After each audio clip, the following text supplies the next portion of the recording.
அன்பு உறவுகளுக்கு அன்னை தமிழ் அகாடமியின் வணக்கங்களும் வாழ்த்துக்களும். நம்ம இந்த வீடியோவில் 7ஆம் வகுப்பு தமிழ் புதிய புத்தகத்திலிருந்து இயல் 9க்கான ஒரு வரி வினாவிடையை பார்க்க போகிறோம். அதே சமயம் இந்த 7ஆம் வகுப்பு தமிழ் இயல் 9லிருந்து இதற்கு முந்தைய ஆண்டுகள் கேட்கப்பட்ட வினாக்களை ப்ரீவியஸ் இயர் கொஸ்டின் நம்ம தொகுத்து வழங்குகிறோம். வாங்க நேரடியாக நம்ம பாடப்பகுதிக்கு செல்வோம். இதில் என்னென்ன தலைப்புகளின் கீழே நம்மளுக்கு பாடப்பகுதி இருக்குது பாருங்கள். மழைப்பொழிவு, கண்ணதாசன் எழுதிய மழைப்பொழிவு என்ற பாடப்பகுதி. தன்னை எறிதல் என்ற கவிதை பகுதி, சே பிருந்தா எழுதிய தன்னை எறிதல் என்ற கவிதை பகுதி. கண்ணியமிகு தலைவர் என்ற பாடப்பகுதி, கண்ணியமிகு தலைவர் காயிதே மில்லத் அவர்களை பற்றிய ஒரு பாடப்பகுதி. அப்புறம் பயணம் என்ற பாடப்பகுதி, அதாவது பாவண்ணன் எழுதிய பயணம் என்ற ஒரு பாடப்பகுதி. அப்புறம் இலக்கண பகுதியான ஆகுபெயர், இதையெல்லாம் நம்ம பார்க்க போகிறோம். வாங்க நேரடியாக வினாவிடைக்கு செல்வோம். கேள்வி எண் 1 பாருங்க.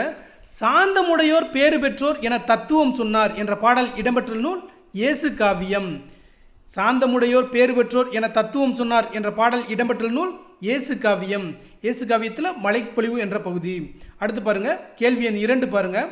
வாயும் வயிறும் ஆசையில் விழுந்தால் வாழ்க்கை பாலைவனம், அவர் தூய மனத்தில் வாழ நினைத்தால் எல்லாம் சோலைவனம் என்ற பாடலை இயற்றியவர் கண்ணதாசன். வாயும் வயிறும் ஆசையில் விழுந்தால் வாழ்க்கை பாலைவனம், அவர் தூய மனத்தில் வாழ நினைத்தால் எல்லாம் சோலைவனம் என்ற பாடலை இயற்றியவர் கண்ணதாசன் என்ற பாடல் இடம்பெற்றுள்ள நூல் இயேசு காவியம். அடுத்து பாருங்க. கேள்வி எண் 3. சொல்லும் பொருளும். சாந்தம் என்பதன் பொருள் அமைதி, மகத்துவம் என்பதன் பொருள் சிறப்பு, பேதங்கள் என்பதன் பொருள் வேறுபாடு, தாரணி என்பதன் பொருள் உலகம், தத்துவம் என்பதன் பொருள் உண்மை, இரக்கம் என்பதன் பொருள் கருணை. அடுத்து பாருங்க. கேள்வி எண் 4. இயேசுவின் வாழ்க்கை வரலாற்றையும் அவரது அறிவுரைகளையும் கூறும் நூல் இயேசு காவியம். இயேசுவின் வாழ்க்கை வரலாற்றையும் அவரது அறிவுரைகளையும் கூறும் நூல் இயேசு காவியம். இயேசு காவியம் என்னும் நூலின் ஆசிரியர் கண்ணதாசன். இயேசு காவியம் என்னும் நூலின் ஆசிரியர் கண்ணதாசன். அதாவது கண்ணதாசன் எழுதிய மிக மிக முக்கியமான படைப்புகளை நம்ம பார்த்துருவோம். இதே கேள்விக்கு அப்புறம் பாருங்கள். இயேசு காவியம் கண்ணதாசன் எழுதியது. அதே மாதிரி பாருங்கள். அர்த்தமுள்ள இந்து மதம், அதை எழுதினது யார்? கண்ணதாசன் அவர்கள் தான். அதாவது அர்த்தமுள்ள இந்து மதம் என்ற நூலின் ஆசிரியர் கண்ணதாசன் தான். மாங்கனி என்ற நூலின் ஆசிரியர் கண்ணதாசன். கள்ளக்குடி மகாகாவியம் என்ற நூலின் ஆசிரியர் கண்ணதாசன். ராசதண்டனை என்ற நூலின் ஆசிரியர் கண்ணதாசன். இதை விட முக்கியமான ஒரு கேள்வி. சேரமான் காதலி என்ற நூலின் ஆசிரியர் கண்ணதாசன். சேரமான் காதலி என்ற புதினத்தின் ஆசிரியர் கண்ணதாசன். அதாவது கண்ணதாசன் படைப்புகளில் சேரமான் காதலி என்ற புதினம் சாகித்ய அகாடமி விருது பெற்றிருக்கு. அதனால் இது மிகவும் முக்கியத்துவம் பெறுகிறது. அப்போ என்னென்ன நூல் பார்த்தோம் பாருங்கள். அதாவது இப்போ நீங்கள் இதெல்லாம் காதில் வாங்கிக்கோங்க. அடுத்தடுத்த வீடியோக்குள்ளே நம்ம படிக்கும்போது அது உங்களுக்கு ரிவிஷன் மாதிரி இருக்கும். ஸோ அந்த அடிப்படையில் தான் நம்ம ஒவ்வொரு வகுப்பையும் நம்ம கொண்டு போகிறோம். இப்போ பாருங்கள். இயேசு காவியம் கண்ணதாசன் எழுதியது. அர்த்தமுள்ள இந்து மதம் அவர் எழுதியது. மாங்கனி, கள்ளக்குடி மகாகாவியம், சேரமான் காதலி இந்த நூல்கள்லாம் எழுதியது கண்ணதாசன் அவர்கள். இதில் முக்கியமாக நம்ம தெரிஞ்சுக்க வேண்டியது சேரமான் காதலி என்ற புதினத்தை எழுதியது கண்ணதாசன் அவர்கள். அது சாகித்ய அகாடமி விருது பெற்ற நூல் அப்படிங்கிறத ஞாபகத்தில் வச்சுக்கோங்க. அடுத்து பாருங்கள். கண்ணதாசனின் இயற்பெயர் முத்தையா. கண்ணதாசனின் இயற்பெயர் முத்தையா. அவர் எங்கே பிறந்தார் அப்படின்னு கேட்பாங்க. சிறுகூடல் பற்றி என்ற ஊரில் பிறந்தார். அப்போ கண்ணதாசன் இயற்பெயர் முத்தையா. அவர் எங்கே பிறக்கிறாரு? சிறுகூடல் பட்டி என்னும் ஊரில் பிறந்திருக்கிறாரு. அது சிவகங்கை மாவட்டத்தில் உள்ளது. அடுத்து கேள்வி எண் 7 பாருங்க. கவியரசு என்னும் சிறப்பு பெயரால் அழைக்கப்படுபவர் கண்ணதாசன். கவியரசு என்னும் சிறப்பு பெயரால் அழைக்கப்படுபவர் கண்ணதாசன். இதிலேயே இந்த கவிங்கிற அடைமொழியோடு யார் யாரெல்லாம் அழைக்கப்படுகிறார் அப்படின்னு பார்த்துருவோம். கவியரசு கண்ணதாசன், கவி பேரரசு வைரமுத்து, கவி சக்கரவர்த்தி கம்பன், கவி ராட்சசன் ஒட்டக்கூத்தர். அப்போ பாருங்க. கவியரசு என்று அழைக்கப்படுபவர் கண்ணதாசன் அவர்கள், கவி பேரரசு என்று அழைக்கப்படுபவர் வைரமுத்து அவர்கள், கவி சக்கரவர்த்தி என்று அழைக்கப்படுபவர் கம்பன் அவர்கள், கவி ராட்சசன் என்று அழைக்கப்படுபவர் ஒட்டக்கூத்தர் அவர்கள். அதாவது ஒன்றை படிக்கும்போதே அதோடு தொடர்புடைய மற்றொன்றையும் நம்ம படிச்சுட்டு போகிறது தான் நம்மளுக்கு அதையும் ஞாபகம் வைத்துக்கொள்ளலாம், இதையும் ஞாபகம் வைத்துக்கொள்ள நம்மளுக்கு தேர்வு நோக்கில் மிகவும் பயனுள்ளதாக இருக்கும். அடுத்து பாருங்கள். கேள்வி எண் 8 பாருங்கள். திரைப்பட பாடலாசிரியராகவும் தமிழக அரசவை கவிஞராகவும் இருந்தவர் கண்ணதாசன். திரைப்பட பாடலாசிரியராகவும் தமிழக அரசவை கவிஞராகவும் இருந்தவர் கண்ணதாசன். அதாவது 1949ஆம் ஆண்டு கலங்காதிரு மனமே என்ற பாடல் மூலம் திரைப்பட பாடலாசிரியராக அறிமுகமானவர் தான் இந்த கண்ணதாசன். எந்த வருடம்? 1949ஆம் ஆண்டு. எந்த பாடல்? கலங்காதிரு மனமே அவருடைய முதல் பாடல் அப்படிங்கிறத நம்ம தெரிஞ்சு வச்சுக்கணும். அடுத்து பாருங்கள், தமிழக அரசவை கவிஞராக இருந்தவர் கண்ணதாசன் அப்படின்னு கொடுத்துருக்காங்க. நம்ம ஏற்கனவே படிச்சிருக்கோம், தமிழகத்தின் முதல் அரசவை கவிஞர் அப்படின்னு படிச்சிருக்கோம், நாமக்கல் கவிஞர் வே ராமலிங்கம் அவர்கள் அப்படின்னு படிச்சிருக்கோம். அதே போலவே தமிழக அரசவை கவிஞராக கண்ணதாசன் அவர்களும் இருந்திருக்கிறாரு அப்படிங்கிற தகவலையும் இங்கே தெரிஞ்சுக்கிறோம். இதெல்லாம் முக்கியமான தகவல்கள். அடுத்து பாருங்கள், கேள்வி எண் 9, மழைப்பொழிவு என்னும் பகுதி இடம்பெற்றுள்ள நூல் இயேசு காவியம். அடுத்து புத்தக பின்பக்க வினாக்கள் பார்க்குறோம். சரியான விடையை தேர்ந்தெடுத்து எழுதுக. கேள்வி எண் 10, மனித வாழ்க்கையில் தேவைப்படுவது பொறுமை. சாந்த குணமுடையவர்கள் டேஸ் முழுவதையும் பெறுவர், உலகம் முழுவதையும் பெறுவர். மழையளவு என்னும் சொல்லை பிரித்து எழுத கிடைப்பது மழை கூட்டல் அளவு. தன்னாடு என்னும் சொல்லை பிரித்து எழுத கிடைப்பது தன் கூட்டல் நாடு. இவை கூட்டல் இல்லாது என்பதனை சேர்த்து எழுத கிடைக்கும் சொல் இவை இல்லாது. அடுத்து பாருங்க, பொறுத்துக. அதாவது சொல்லுக்கேற்ற பொருளை நம்ம பொறுத்துறோம். சாந்தம் அப்படின்னா அமைதி, மகத்துவம் என்பது சிறப்பு, தாரணி என்பது உலகம், இரக்கம் என்றால் கருணை. அடுத்து பாருங்க, தன்னை அறிதல் என்ற பாடப்பகுதியின் கீழே நம்ம வினாக்கள் பார்க்க போகிறோம். அதாவது தன்னை அறிதல் என்ற பாடப்பகுதி மகளுக்கு சொன்ன கவிதை என்ற நூலிலிருந்து பெறப்பட்டது. அதிலிருந்து நம்ம வினாக்கள் பார்க்க போகிறோம். கேள்வி எண் 16 பாருங்க, தன்னை அறிதல் என்ற கவிதையின் ஆசிரியர் சே பிருந்தா.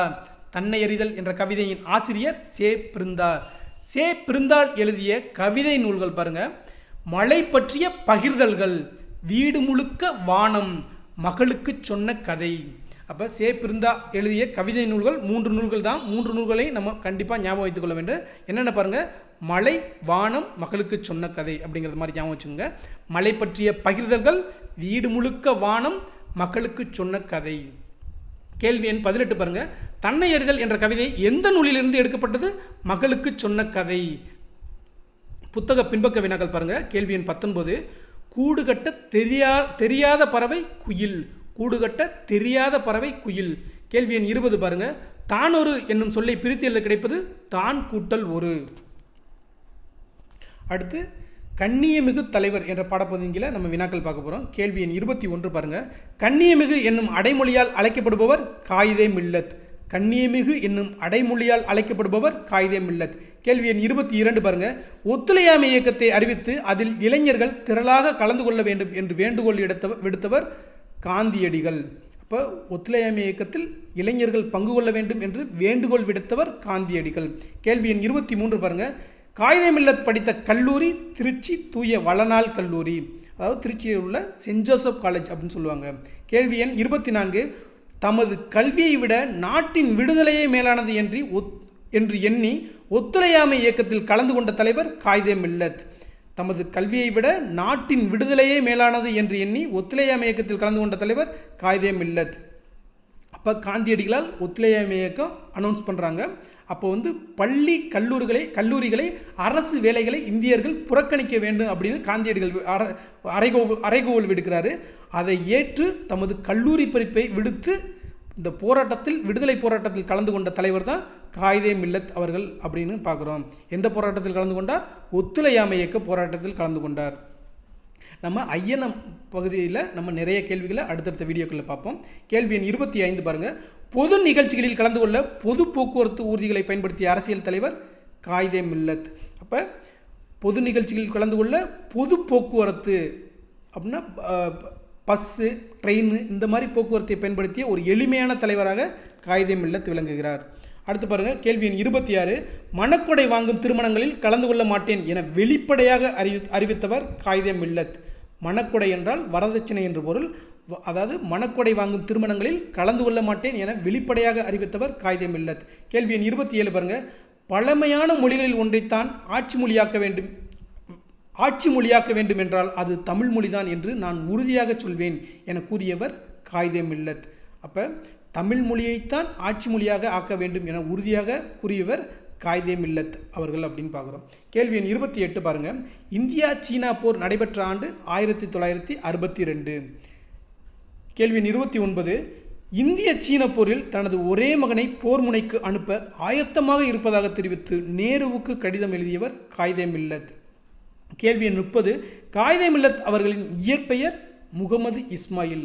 காயிதே மில்லத் அவர்களின் இயற்பெயர் முகமது இஸ்மாயில். கேள்வி எண் 31 பாருங்க. காயிதே மில்லத் என்னும் அரபு சொல்லுக்கு டேஸ் என்று பொருள், சமுதாய வழிகாட்டி என்று பொருள். காயிதே மில்லத் என்னும் அரபு சொல்லுக்கு டேஸ் என்று பொருள், சமுதாய வழிகாட்டி என்று பொருள். காயிதே மில்லத் என்பது என்ன மொழி சொல்? அரபு சொல் அப்படிங்கிறதையும் தெரிஞ்சுக்கோங்க. பாருங்கள், இந்த வீடியோக்குள்ளே, அதாவது அன்னை தமிழ் சேனலில் நீங்கள் வீடியோக்கள் தொடர்ந்து பார்த்துக்கிட்டு வந்தால் உங்களுக்கு நல்லாவே தெரியும். மிக மிக முக்கியமான கேள்விகளை நம்ம ப்ளூ கலரில் ஹைலைட் பண்ணியிருப்போம். அதே சமயம் அதை வந்து 2 முறை ரிப்பீட் பண்ணுவோம். ஸோ இந்த அடிப்படையில் நீங்கள் பார்க்கும்போது ஒரு வீடியோ பார்க்குறது 3 முறை புத்தகத்தை படித்ததுக்கு சமம். நீங்கள் புத்தகத்தில் ஒரு இயல் படிச்சிங்கன்னா கண்டிப்பாக 2 முதல் 3 மணி நேரத்துக்கு மேலாகும். ஆனால் இதில் வெறும் அரை மணி நேரத்தில் நீங்கள் எளிமையாகவும் தெளிவாகவும் ஒரு முறை நீங்கள் இந்த வீடியோக்களை பார்த்தீங்கன்னா உங்களுக்கு தமிழ் வினாக்களை எளிதில் விடையளிக்க ரொம்ப பயனுள்ளதாக இந்த வீடியோக்கள் இருக்கும். அதே மாதிரி நீங்கள் முதல் முறை பார்க்கும்போது ஸ்பீட் பார்த்தீங்கன்னா ஒரு நார்மலில் வச்சுக்கோங்க, ப்ளேபேக் ஸ்பீடை நார்மலில் வச்சுக்கோங்க. நீங்கள் ரிவிஷன் பண்ணுறதுக்கு 1.5 ஸ்பீடில் வச்சிங்கன்னா வெறும் 10 நிமிஷத்தில் ஒரு ஏழை முடிச்சிடலாம். 15 நிமிஷத்தில் ஒரு ஏழை முடிச்சுட்டு நீங்கள் அடுத்தடுத்த பாடங்களை தொடர்ந்து படிக்கலாம். தேர்வில் வெற்றியடைய இது ரொம்ப பயனுள்ளதாக இருக்கும். அடுத்து பாருங்கள், கேள்வி எண் 32 பாருங்கள். காயிதே மில்லத் அவர்கள் வகித்த பதவிகள் பாருங்கள். 1. 1946 முதல் 1952 வரை சென்னை மாகாண சட்டமன்ற உறுப்பினராக இருந்திருக்கிறாரு. இந்திய அரசியலமைப்பு உருவாக்க குழு உறுப்பினராக இருந்திருக்கிறாரு. விடுதலை பெற்ற பின் மாநிலங்களவை மக்களவை உறுப்பினராக இருந்திருக்கிறாரு. இது எல்லாம் காயிதே மில்லத் அவர்கள் வகித்த பதவிகள். அடுத்து பாருங்கள், கேள்வி எண் 33 பாருங்கள். கல்வி மிகுந்திடில் கழிந்திடும் மடமை என்ற முதுமொழிக்கு ஏற்ப கல்வி நிறுவனங்களை உருவாக்கியவர் காயிதே மில்லத். கல்வி மிகுந்திடில் களைந்திடும் மடமை என்னும் முதுமொழிக்கு ஏற்ப கல்வி நிறுவனங்களை உருவாக்க நினைத்தவர் காயிதே மில்லத். கல்வி மிகுந்திடில் கழிந்திடும் மடமை என பாடியவர் பாரதிதாசன். கல்வி மிகுந்திடில் கழிந்திடும் மடமை என பாடியவர் பாரதிதாசன். கேள்வி 35 பாருங்க. திருச்சியில் ஜமால் முகமது கல்லூரி, கேரளாவில் ஃபரூக் கல்லூரி ஆகியவற்றை தொடங்க காரணமாக இருந்தவர் காயிதே மில்லத். அப்போ காயிதே மில்லத் என்னென்ன கல்லூரி தொடங்க காரணமாக இருந்தார் அப்படின்னு கேட்பாங்க. திருச்சியில் உள்ள ஜமால் முகமது கல்லூரி, கேரளாவில் உள்ள ஃபரூக் கல்லூரி அப்படிங்கிற அப்ரோச்லேயும் நம்ம வினாக்கள் பார்க்கணும். அடுத்து பாருங்கள், கேள்வி 36 பாருங்கள். இந்திய நாட்டின் கனிம வளங்களை பயன்படுத்தும் பல்வேறு திட்டங்களை நடைமுறைப்படுத்த காரணமாக இருந்தவர் காயிதே மில்லத். தம் வாழ்நாள் முழுவதும் சமய நல்லிணக்கத்தை பேணி வந்தவர் காயிதே மில்லத். கேள்வி 38 பாருங்கள். தமிழக அரசியல் வானில் கவ்வியிருந்த காரிருளை அகற்ற வந்த ஒளிக்கதிராக திகழ்கிறார் என காயிதே மில்லத் அவர்களை பாராட்டியவர் அறிஞர் அண்ணா. தமிழக அரசியல் வானில் கவ்வியிருந்த காரிருளை அகற்ற வந்த ஒளிக்கதிராக திகழ்கிறார் என காயிதே மில்லத் அவர்களை பாராட்டியவர் அறிஞர் அண்ணா. நம்மளுக்கு கேள்விகள் இப்படி கூட கேட்பாங்க. தமிழக அரசியல் வானில் கவ்வியிருந்த காரிருளை அகற்ற வந்த ஒளிக்கதிராக திகழ்கிறார் என அறிஞர் அண்ணா யாரை பாராட்டுகிறார் அப்படின்னு கேட்பாங்க. அதுக்கு விடை காயிதே மில்லத் அவர்களை பாராட்டுகிறார் அப்படின்னு நம்ம விடையளிக்க வேண்டும். ஏன்னா ஒவ்வொரு கேள்வியுமே நம்ம 360 அப்ரோச் பண்ணணும். கேள்வி எண் 39 பாருங்க. இப்படிப்பட்ட தலைவர் கிடைப்பது அரிது, அவர் உத்தமமான மனிதர் என காயிதே மில்லத் அவர்களை பாராட்டியவர் தந்தை பெரியார். அப்போ இப்படிப்பட்ட தலைவர் கிடைப்பது அரிது, அவர் உத்தமமான மனிதர் என காயிதே மில்லத் அவர்களை தந்தை பெரியார் பாராட்டுகிறார். அடுத்து பாருங்கள், சரியான விடையை தேர்ந்தெடுத்து எழுதுக. கேள்வி 40. காயிதே மில்லத் டேஸ் பண்பிற்கு உதாரணமாக திகழ்ந்தார், எளிமை பண்பிற்கு. ஏன்னா அவர் பொது போக்குவரத்து தான் பயன்படுத்துகிறாரு அப்படின்லாம் பார்க்குறோம். அப்போ காயிதே மில்லத் எளிமை பண்பிற்கு உதாரணமாக திகழ்ந்தார். கேள்வி 41 பாருங்கள். காயிதே மில்லத் என்னும் அரபு சொல்லுக்கு டேஸ் என்பது பொருள். பாருங்கள், சுற்றுலா வழிகாட்டி, சமுதாய வழிகாட்டி, சிந்தனையாளர், சட்ட வல்லுநர் அப்படின்னு கொடுத்துருக்காங்க. நம்ம நல்லாவே பார்த்தோம். காயிதே மில்லத் என்னும் அரபு சொல்லுக்கு சமுதாய வழிகாட்டி என்பது பொருள். கேள்வி 42 பாருங்க. விடுதலை போராட்டத்தின் மீது காயிதே மில்லத் எந்த இயக்கத்தில் கலந்து கொண்டார்? வெள்ளையனே வெளியேறு இயக்கம், உப்பு காய்ச்சும் சுதேசி இயக்கம், ஒத்துழையாமை இயக்கம் அப்படின்னு பார்க்குறோம். இதில் சரியான விடை ஒத்துழையாமை இயக்கத்தில் தான் காயிதே மில்லத் அவர்கள் கலந்து கொண்டார் அப்படின்னு நம்ம பாடப்பகுதியில் படித்தோம். கேள்வி 43 பாருங்கள். காயிதே மில்லத் தமிழ் மொழியை ஆட்சி மொழியாக்க வேண்டும் என்று பேசிய இடம் சட்டமன்றம், நாடாளுமன்றம், ஊராட்சி மன்றம், நகர்மன்றம் அப்படின்னு கொடுத்துருக்காங்க. அவர் நாடாளுமன்றத்தில் தான் தமிழ் மொழியை ஆட்சி மொழியாக்க வேண்டும் என்று பேசுகிறார் அப்படின்னு பார்க்குறோம். ஒரு எம்பியாக அவர் பார்லிமெண்ட் பேசினார் அப்படின்னு பார்க்குறோம். அடுத்து பாருங்கள், கேள்வி எண் 44 பாருங்கள். எதிரொலித்தது என்னும் சொல்லை பிரித்து எழுத கிடைப்பது எதிர்கூட்டல் ஒலித்தது. முதுமை கூட்டல் மொழி என்பதனை சேர்த்து எழுதி கிடைக்கும் சொல் முதுமொழி. அப்படி நம்ம கேள்விகள் இப்படி கூட கேட்பாங்க. முதுமொழி என்பதனை பிரித்து எழுதுக கேட்பாங்க. அப்போ முதுமை கூட்டல் மொழி அப்படின்னு எழுதணும். கேள்வி எண் அடுத்து பாருங்கள், பயணம் என்ற படப்பகுதியில் வினாக்கள் பார்க்குறோம். கேள்வி 46 பாருங்கள். பயணம் என்னும் சிறுகதையின் ஆசிரியர் பாவண்ணன். பயணம் என்னும் சிறுகதையின் ஆசிரியர் பாவண்ணன். கன்னட மொழியிலிருந்து பல நூல்களை தமிழில் மொழிபெயர்த்தவர் பாவண்ணன். பாவண்ணன் அவர்கள் இயற்றிய நூல்கள் பாருங்கள். நேற்று வாழ்ந்தவர்கள், வேர்கள் தொலைவில் இருக்கின்றன, கடலோர வீடு, பாய்மரக் கப்பல், மீசைக்கார பூனை, பிரயாணம். அப்போ பாவண்ணன் அவர்கள் இயற்றிய நூல்கள் எதுன்னு கேட்பாங்க. இல்லாட்டி ஏதாவது ஒரு நூலை கொடுத்துட்டு இது யார் இயற்றியது அப்படின்னு கேட்பாங்க. அப்போ பாருங்கள், இதில் கண்டிப்பாக தெரிஞ்சுக்கணும். நேற்று வாழ்ந்தவர்கள் வீடு தொலைவில் இருக்கின்றன, அது ஒரு கடலோர வீடு, அங்கே ஒரு பாய்மரக் கப்பல், மீசைக்கார பூனை இருக்குது அப்படின்னு ஞாபகம் வச்சுங்க. அங்கே நம்ம பிரயாணம் போவோம், பயணம் பண்ணுவோம் அப்படிங்கிறது மாதிரி இங்கே ஒரு ஸ்டோரி மாதிரி ஞாபகம் வைத்துக்கொள்ளுங்கள். இப்போ பாருங்கள், நேற்று வாழ்ந்தவர்கள் தொலைவில் இருக்கிறாங்க, ஒரு கடலோர வீடு இருக்குது அவங்களுக்கு, அதில் பாய்மர கப்பலும் மீசைக்கார பூனையும் இருக்குது, அங்கே நம்ம பயணம் பண்ணுவோம், பிரயாணம் பண்ணுவோம் அப்படிங்கிற மாதிரி ஞாபகம் வைத்துக் கொள்ளுங்கள். அப்போ என்னென்ன நூல்கள்? நேற்று வாழ்ந்தவர்கள், வேர்கள் தொலைவில் இருக்கின்றன, கடலோர வீடு, பாய்மர கப்பல், மீசைக்கார பூனை, பிரயாணம். அடுத்து பாருங்கள், கேள்வி எண் 49. பயணம் என்னும் சிறுகதை எந்த நூலிலிருந்து எடுக்கப்பட்டது? பிரயாணம் என்னும் நூலிலிருந்து எடுக்கப்பட்டது. அடுத்து பாருங்கள், இலக்கண பகுதியான ஆகு பெயர் என்ற தலைப்பின்கீழ நம்ம படப்பகுதி வினாக்கள் பார்க்க போகிறோம். கேள்வி எண் 50 பாருங்கள். ஒன்றன் பெயர் அதனை குறைக்காமல் அதோடு தொடர்புடைய வேறு ஒன்றிற்கு ஆகி வருவது ஆகு பெயர் எனப்படும். கேள்வி எண் 51. மல்லிகை சூடினால் என்பது பொருளாகு பெயர் அல்லது முதலாகு பெயர் என்று அழைக்கப்படும். மல்லிகை சூடினால் என்பது பொருளாகு பெயர். இந்த பொருளாகு பெயர் முதலாகு பெயர் என்றும் அழைக்கப்படுகிறது. கேள்வி எண் 52 பாருங்கள். சடுகுடு போட்டியில் தமிழ்நாடு வெற்றி பெற்றது என்பது இடவாகு பெயர். திசம்பர் சூடினால் என்பது காலவாகு பெயர். தலைக்கு ஒரு பழம் கொடு என்பது சினையாகு பெயர். இனிப்பு தின்றால் என்பது பண்பாகு பெயர். இதில் நான் ஹைலைட் பண்ணியிருக்க உள்ள வேர்டை பார்த்தாவே நீ எந்த ஆகு பெயர் அப்படின்னு உங்களுக்கு எளிமையாக விடையளிக்க முடியும். அடுத்து பாருங்கள், கேள்வி எண் 56. பொங்கல் உண்டான் என்பது தொழிலாகு பெயர். பொங்கல் உண்டான் என்பது தொழிலாகு பெயர். விறுவிறு கலகல மலமல என்பது இரட்டை கிளவி. விறுவிறு கலகல மலமல என்பன இரட்டை கிளவி. அடுத்து பாருங்க, கேள்வி எண் 58 பாருங்க. பாம்பு பாம்பு பாம்பு எங்கே எங்கே இல்லை இல்லை பிடி பிடி பிடி பிடி என்பதன் இலக்கண குறிப்பு அடுக்கு தொடர். இப்போ பாருங்க, பாம்பு பாம்பு பாம்பு எங்கே எங்கே இல்லை இல்லை பிடி பிடி பிடி பிடி என்பதன் இலக்கண குறிப்பு அடுக்கு தொடர். பாருங்கள், இதில் அடுக்கு தொடருக்கு இரட்டை கிளவிக்கு நம்ம வித்தியாசம் தெரிஞ்சுக்கணும். அதிலே பாருங்கள், நம்மளுக்கு அடுக்கு தொடரில் ஒரே சொல் 2 முதல் 4 முறை வரை வரும். அப்போ அடுக்கு தொடரில் ஒரே சொல் 2 முதல் 4 முறை வரும் அப்படின்னு பார்க்குறோம். பாருங்கள், இதில் பாம்பு பாம்பு பாம்பு எங்கே எங்கே இதில் பிடி பிடி பிடி பிடி அப்படின்னு 4 முறை வரை வந்திருக்கு. அப்போ இது அடுக்கு தொடர் அப்படிங்கிறத நம்ம எளிமையாக ஐடென்டிஃபை பண்ணலாம். அடுத்து பாருங்கள், இரட்டை கிளவியில் ஒரே சொல் 2 முறை மட்டுமே வரும். பாருங்கள், விறுவிறு கலகல மலமல இது எல்லாமே ஒரு சொல் வந்து 2 முறை மட்டும்தான் வரும். அப்போ அது இரட்டை கிளவி அப்படின்னு பார்க்குறோம். அடுத்து பாருங்கள், அடுக்கு தொடரில் சொற்கள் தனித்தனியே நிற்கும். அப்போ அடுக்கு தொடரில் சொற்கள் தனித்தனியாக நிற்கும். இதில் பாருங்கள், பாம்பு பாம்பு பாம்பு, இந்த பாம்புங்கிற சொல் எல்லாமே தனித்தனியாக இருக்குது. அதே மாதிரி எங்கே எங்கே பிடி பிடி இது எல்லாமே ஒரு ஸ்பேஸ் இருக்குது. சொற்கள் வந்து ஒரு சொல் தனித்தனியாக இருக்குது அப்படிங்கிறத பார்க்குறோம். அப்போ அது அப்படி வந்தால் அது அடுக்கு தொடர் அப்படிங்கிறத நம்ம ஐடென்டிஃபை பண்ணலாம். அடுத்து பாருங்கள், இரட்டை கிளவியில் சொற்கள் இணைந்தே இருக்கும். அப்போ பாருங்கள், இதில் விறுவிறு கலகல மலமல இது எல்லாமே சொற்கள் ஒரு சொல் அப்படியே இணைந்தே இருக்குது. 2 சொற்கள் இணைந்தே இருக்கிறது தான் இரட்டை கிளவி அப்படின்னு பார்க்குறோம். அதே மாதிரி இதில் இன்னொன்று பார்த்தீங்கன்னா, இந்த இரட்டை கிளவியில் உள்ள சொற்களை தனியாக பிரிச்சுட்டிங்கன்னா அது வந்து பொருள் இருக்காது. அந்த சொல்லுக்கு பொருள் இருக்காது. இப்போ விறுவிறு அப்படிங்கிற சொல்ல தனியாக விறு அப்படிங்கிறதுக்கு பொருள் கிடையாது, கலை அப்படிங்கிறதுக்கு பொருள் கிடையாது, மலை அப்படிங்கிறதுக்கு பொருள் கிடையாது. ஆனால் அடுக்கு தொடரில் உள்ள சொற்கள் தனியிருந்தால் அந்த ஒற்றை சொல்லுக்கு பொருள் இருக்கும் அப்படிங்கிறது இதுக்கு உள்ள கண்டிஷன் தான். அப்போ அதனால தான் நம்ம உவமை கவிஞர் கூட ஒரு சொல்லியிருப்பார், இரட்டை கிளவி போல் இணைந்தே வாழுங்கள் பிரித்தால் பொருள் இல்லை அப்படின்னு உவமை கவிஞர் சுரதா சொல்லியிருப்பார் ஒரு கவிதையில்.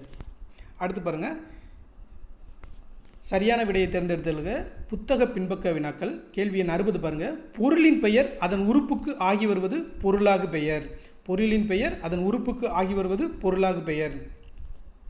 கேள்வி எண் 61, இந்த வேலையை முடிக்க ஒரு கை குறைகிறது என்பது சினையாகு பெயர். இந்த வேலையை முடிக்க ஒரு கை குறைகிறது என்பது சினையாகு பெயர். இதில் கேள்வி எண் 56 பொங்கலில் வந்து இந்த இல் வராது, இல் குண்டு இல் அப்படின்னு தான் வகர லகரம் தான் வரும். ஸோ இதில் தவறாக இருக்குது, இங்கே மாற்றிக்கிங்க. அடுத்து பாருங்கள், கேள்வி எண் 62 பாருங்கள், மழை சடசடவென பெய்தது இத்தொடரில் அமைந்துள்ளது இரட்டை கிளவி. நம்மளுக்கு 2 சொல் ஒன்றாக சேர்ந்துருக்கு, பிரித்தால் பொருள் தராது. அந்த அடிப்படையில் பார்க்கும்போது இது இரட்டை கிளவி அப்படின்னு நம்ம விடையளிக்க முடியும். அடுத்து பாருங்கள், கேள்வி எண் 63, அடுக்கு தொடரில் ஒரே சொல் டேஸ் முறை வரை அடுக்கி வரும் அப்படின்னு கொடுத்துருக்காங்க. 4 முறை வரை வரும் அப்படின்னு நம்ம பார்த்தோம். ஒரு சொல் 2 முதல் 4 முறை வரை அடுக்கு தொடரில் வரும் அப்படின்னு பார்த்தோம். அதிகபட்சமாக 4 முறை வரும். இதுதான் சரியான விடை. அடுத்து பாருங்கள், கலைச்சொல் அறிவோம் இல்லை ஆங்கில சொல்லுக்கு நிகரான தமிழாக்கம் பார்ப்போம். ரிலீஜியன் என்பதன் தமிழாக்கம் சமயம், சிம்பிளிசிட்டி என்பதன் தமிழாக்கம் எளிமை, சேரிட்டி என்பதன் தமிழாக்கம் ஈகை, டிக்னிட்டி என்பதன் தமிழாக்கம் கண்ணியம், டாக்ட்ரைன் என்பதன் தமிழாக்கம் கொள்கை, பிலாசபி என்பதன் தமிழாக்கம் தத்துவம், இன்டெகிரிட்டி என்பதன் தமிழாக்கம் நேர்மை, சின்சியாரிட்டி என்பதன் தமிழாக்கம் வாய்மை, ப்ரீச்சிங் என்பதன் தமிழாக்கம் உபதேசம், ஆஸ்ட்ரோனமி என்பதன் தமிழாக்கம் வானியல். ஸோ இதை பாஸ் பண்ணி கூட நீங்கள் திரும்ப படிச்சுக்கோங்க. ஸோ இது வரைக்கும் 7ஆம் வகுப்பு இயல் 9க்கான ஒரு வரி வினா விடையை நம்ம தொகுத்து வழங்கிட்டோம். ஸோ நம்ம வந்து இதில் இந்த வீடியோக்களை நீங்கள் தொடர்ச்சியாக பார்த்தீங்கன்னா உங்களுக்கு நல்லாவே தெரியும், ரொம்ப எளிமையாகவும், அதாவது தமிழ் பாடத்தில் 100க்கு 100 எடுப்பதற்காக பிரத்யேகமாக தயாரிக்கப்பட்ட ஒரு வரி வினா விடையை தான் நம்ம தொடர்ந்து பார்த்துக்கிட்டு வரோம். இது யாருக்கெல்லாம் ரொம்ப பயனுள்ளதாக இருக்குன்னா, வீட்டில் இருந்தே படிக்கும் நண்பர்களுக்கு, வேலைக்கு போய்கிட்டே படிக்கக்கூடிய நண்பர்களுக்கு, அப்புறம் வீட்டில் இருந்து படிச்சுட்டு ஏதாவது டெஸ்ட் பேட்ச் போடுவாங்க, ஏதாவது ஒரு இன்ஸ்டியூட்டில் டெஸ்ட் பேட்ச் போடுவாங்க அகாடமியில். ஸோ அவங்களுக்குலாம் இது ரொம்ப பயனுள்ளதாக இருக்கும். வேறு பார்த்தீங்கன்னா ஆல்ரெடி ஸ்கூல் புக்கெல்லாம் படிச்சுட்டேன் அப்படிங்கிறவங்களுக்கு இந்த வீடியோக்கள் ரிவிஷன் பண்ணுறதுக்கு ரொம்ப பயனுள்ளதாக இருக்கும். ஸோ வீடியோக்களை பார்க்க நீங்கள் வந்து அன்னை தமிழ் சேனலை சப்ஸ்கிரைப் பண்ணுங்கள். இந்த வீடியோக்களை உங்கள் நண்பர்களுக்கு ஷேர் பண்ணுங்கள். ஏன்னா வீட்டிலேருந்தே படிக்கிறவங்களுக்கு இது மிக மிக பயனுள்ளதாக இருக்கும். அந்த மாதிரி நண்பர்களுக்கு இதை ஷேர் பண்ணுங்கள். ஸோ வீடியோக்களை தொடர்ந்து பார்க்கறதுக்கான அன்னை தமிழ் சேனலை சப்ஸ்கிரைப் பண்ணுங்கள். இதை ரிவிஷன் பண்ணுறதுக்கு நீங்கள் என்ன பண்ணுறீங்கன்னா, இதனுடைய ப்ளேபேக் ஸ்பீடை 1.5 ஸ்பீடில் வச்சுக்கிட்டு நீங்கள் ஈஸியாக கேட்கலாம். அப்போ நீங்கள் ஒரு வீடியோவை, ஒரு இயரை வந்து நீங்கள் வெறும் 15 மினிட்ஸில் 20 மினிட்ஸில் நீங்கள் கம்ப்ளீட் பண்ண முடியும். இதுவே நீங்கள் புத்தகத்தில் படிச்சிங்கன்னா 1 மணி நேரம் ஆகும், ரிவிஷன் பண்ணுறதுக்கே 1 மணி நேரம் ஆகும். ஸோ இதெல்லாம் உங்களுக்கு ரிவிஷன் பண்ணுறதுக்கு ரொம்ப எளிமையாக இருக்கும்.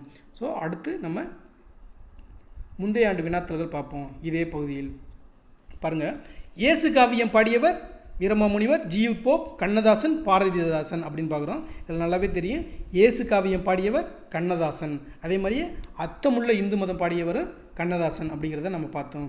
அடுத்து பாருங்கள், கண்ணதாசனின் இயற்பெயர் முத்தையா. கண்ணதாசனின் இயற்பெயர் முத்தையா. அடுத்து பாருங்கள், சேரமான் காதலி என்னும் புதினத்திற்காக சாகித்ய அகாடமி விருது பெற்ற திரைப்பட கவிஞர் யார் அப்படின்னு கொடுத்துருக்காங்க. நம்மளுக்கு இதில் குழுவே கொடுத்துருக்காங்க. இது எல்லாமே திரைப்படத்தில் பாடல்கள் எழுதியிருக்காங்க. இதில் நம்மளுக்கு நல்லாவே தெரியும், கண்ணதாசன், நா. முத்துக்குமார் திரைப்படத்தில் அதிக பாடல்கள் எழுதியிருக்காங்க. அது நிறைய இளைஞர்களுக்கு தெரியும். அந்த அடிப்படையில் பாருங்கள், சேரமான் காதலி என்னும் புதினத்திற்காக நம்ம பார்த்தோம், கண்ணதாசன் அவர்கள் சாகித்ய அகாடமி விருது பெற்றார் அப்படின்னு கொடுத்துருக்காங்க. அப்போ நம்மளுக்கு கேள்விகள் இப்படி கூட கேட்கலாம், கண்ணதாசனின் எந்த படைப்பு சாகித்ய அகாடமி விருது பெற்றது அப்படின்னு கேட்டால் சேரமான் காதலி அப்படின்னு கூட நெக்ஸ்ட் இயரில் நம்மளுக்கு கொஸ்டின் வரலாம். ஸோ இந்த அடிப்படையில் தெரிஞ்சுக்குங்க. இதுக்கு விடை கண்ணதாசன் சேரமான் காதலி புதினத்துக்காக சாகித்ய அகாடமி விருது பெற்றார். அடுத்து பாருங்கள், கேள்வி எண் 80, அதாவது 80வதில் கொடுத்துருக்காங்க, நதி வெள்ளம் காய்ந்து விட்டால் நதி செய்த குற்றமில்லை என்ற திரை இசை பாடலை இயற்றியவர் கண்ணதாசன். இது ஒரு சினிமா பாடல். இந்த பாடலை இயற்றியவர் கண்ணதாசன். அதில் புத்தகத்தில் பின்பக்கத்தில் சும்மா ஒரு இடத்துல கொடுத்துருப்பாங்க. அந்த பாடல் கூட நம்மளுக்கு கேள்விகளாக இடம்பெறுது.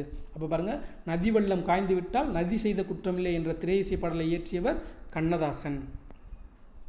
அடுத்து பாருங்கள், மீசைக்கார பூனை என்ற நூலின் ஆசிரியர் பாவண்ணன் அப்படின்னு பார்த்தோம். அதாவது நம்ம பாவண்ணன் எழுதிய நூல்கள் கூட பார்த்தோம். அதாவது வேர்கள் தொலைவில் இருக்கின்றன, நேற்று வாழ்ந்தவர்கள், கடலோர வீடு, பாய்மரக் கப்பல், மீசைக்கார பூனை, பிரயாணம் அப்படின்னு பார்த்தோம். அதாவது நேற்று வாழ்ந்தவர்கள் வீடு தொலைவில் இருக்குது, அங்கே ஒரு கடலோர வீடு இருக்குது, பாய்மர கப்பல் இருக்குது, மீசைக்கார பூனை இருக்குது அப்படின்லாம் நம்ம இந்த வீடியோவில் பார்த்தோம். ஸோ அந்த அடிப்படையில் மீசைக்கார பூனை என்ற நூலின் ஆசிரியர் பாவண்ணன் அப்படிங்கிறது தான் சரியான விடை.